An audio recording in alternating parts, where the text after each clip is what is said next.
അസ്സലാമു അലൈക്കും. ഹലോ, റമളാൻ കരീം. അപ്പോൾ ഇന്ന് നമ്മൾ ഇഫ്താറിനൊക്കെ ഉണ്ടാക്കാൻ പറ്റിയ പെട്ടെന്ന് ഉണ്ടാക്കാൻ പറ്റിയ സ്നാക്ക് റെസിപ്പിയാണ് കാണിക്കുന്നത്. അരിപ്പൊടിയും മുട്ടയും വെച്ചിട്ടുണ്ടാക്കുന്നതാണത്. അപ്പോൾ എല്ലാവരും വീഡിയോ കണ്ടു നോക്കുക. ഇഷ്ടപ്പെട്ട please like, share and subscribe. ഇതുണ്ടാക്കാൻ വേണ്ടിയിട്ട് ഞാനിവിടെ ഒരു ബൗളിലേക്ക് ഒരു 2 വല്യുള്ളി, മീഡിയം സൈസ് വല്യുള്ളി അരിഞ്ഞത് ഇട്ട് കൊടുക്കുന്നുണ്ട്. പിന്നെ ഇതിലേക്ക് ഇഞ്ചി വെളുത്തുള്ളി ചെറുതായി അരിഞ്ഞത് അല്ലെങ്കിൽ പേസ്റ്റ് ഇട്ട് കൊടുക്കാം. പിന്നെ കുറച്ച് പച്ചമുളക് അരിഞ്ഞത്, കറിവേപ്പില, മല്ലിയില ഉണ്ടെങ്കിൽ മല്ലിയില കൂടെ ഇട്ട് കൊടുക്കാം. ഇതിലേക്ക് ആവശ്യത്തിനുള്ള ഉപ്പ് ഇട്ടിട്ട് നമ്മൾ ആദ്യം ഇതൊന്ന് മിക്സ് ചെയ്തെടുക്കുകയാണ്. ഇനി ഞാനിവിടെ 1 ഗ്ലാസ് അല്ലെങ്കിൽ 1 കപ്പ് അരിപ്പൊടിയാണ് എടുത്തിട്ടുള്ളത്. 1 കപ്പ് അരിപ്പൊടിക്ക് 2 മുട്ട, ഇതാണ് ഇതിൻ്റെ അളവ്.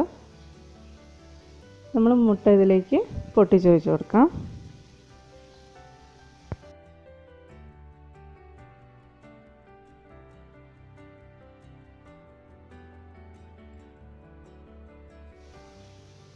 ആദ്യം മുട്ടയൊന്ന് ഇതിലേക്ക് മിക്സ് ചെയ്തെടുക്കുക. സ്പൂൺ വെച്ചിട്ട് നന്നായിട്ടൊന്ന് ഇളക്കി കൊടുക്കാം.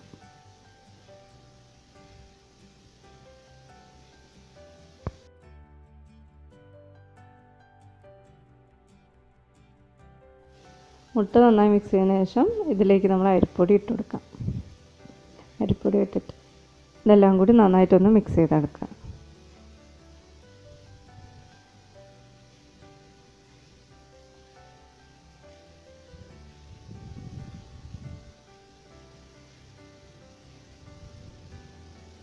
ഇതിലേക്ക് നമ്മൾ വെള്ളം ഒഴിച്ചിട്ട് ഒന്ന് കറക്റ്റ് കൺസിസ്റ്റൻസി ആക്കി എടുക്കുകയാണ്. വെള്ളം കുറച്ച് ഒഴിക്കാവും. വെള്ളം കൂടിപ്പോയാൽ നമുക്കിത് ശരിക്കും ചുട്ടെടുക്കാൻ പറ്റില്ല. അതുകൊണ്ട് വെള്ളം ഒരു അര ഗ്ലാസ്സോളം വെള്ളം എടുത്തിട്ട് കുറച്ച് ഒഴിച്ചിട്ട് നോക്കാം.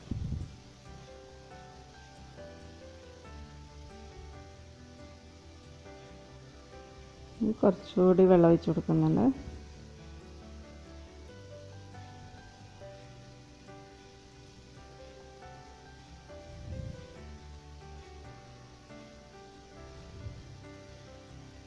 കറക്റ്റ് കൺസിസ്റ്റൻസി ആയി വന്നിട്ടുണ്ട്.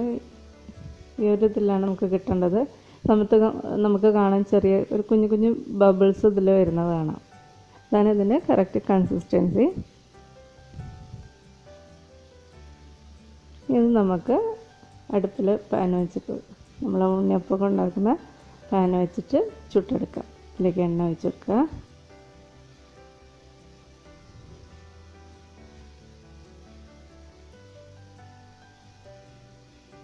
നമ്മുടെ മാവ് ഇതിൽ ഒഴിച്ചിട്ട് ചുട്ടെടുക്കാം. ഒരു 3/4 ഭാഗത്തോളം ഒഴിച്ച് കൊടുക്കുക.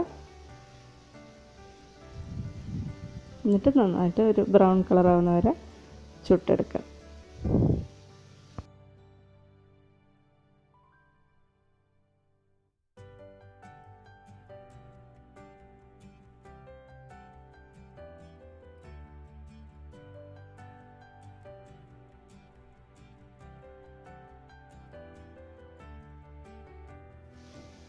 ഒരു സൈഡ് ഒന്ന് വേവുന്ന സമയത്ത് നമുക്കിതൊന്ന് മറിച്ചിട്ട് കൊടുക്കാം.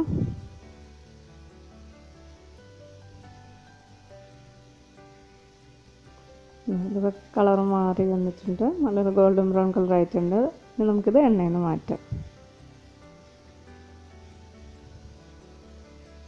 ഇതുപോലെ ബാക്കിയുള്ള മാവുകളും ചുട്ടെടുക്കാം. പെട്ടെന്ന് ഉണ്ടാക്കാൻ പറ്റിയതാണ്. അധികം സമയമൊന്നും വേണ്ട. അതുകൊണ്ട് നല്ല ടേസ്റ്റാണ്. ഇഫ്താറിൻ്റെ സമയത്തൊക്കെ കഴിക്കാൻ പറ്റിയതാണ്. എല്ലാവരും ട്രൈ ചെയ്ത് നോക്കുക. ഇഷ്ടപ്പെട്ടാൽ ലൈക്ക് ചെയ്യുക, ഷെയർ ചെയ്യുക, സബ്സ്ക്രൈബ് ചെയ്യുക, ഒപ്പം കമൻറ്റ് ചെയ്യുക. ഇതുപോലെ വേറൊരു വീഡിയോ ആയിട്ട് നമുക്ക് കാണാം. Stay happy. Thank you.